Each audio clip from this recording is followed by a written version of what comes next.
দেশে যেদিন সত্যিকার অর্থে ৯৮% মুসলিম পরিলক্ষিত হবে, অবশ্যই এই জমিনে ইসলামী খেলাফত কায়েম হয়ে যাবে। আসলেই শুভঙ্করের ফাঁকি, যাদেরকে আমরা মুসলমান মনে করে এই টুপি দাড়ি নিয়ে আমরাও এসেছি আর অন্যেরাও আসে। মোহতারাম আমিরে জামাত সেই কথাটাই বলছিলেন যে মাইজ ভান্ডারে গিয়ে বলছে, ও বাবা কাসিম বাবা, মোর গুম মিল্লাইয়েরটা দোয়া খুঁজুম বাবা, সেও টুপি দাড়ি ধারী, সেও মুসলমান আর আমিও মুসলমান, দুই মুসলমানকে এক।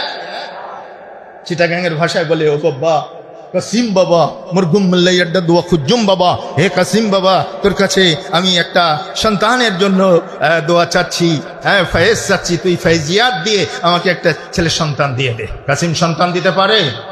কাসিম বাবা হতে পারে? আমরা চাই এমন একটি ইসলামী সমাজ যেখানে থাকবে না প্রগতির নামে কোনো বিজাতীয় মতবাদ, থাকবে না ইসলামের নামে কোনোরূপ মাযহাবী সংকীর্ণতাবাদ।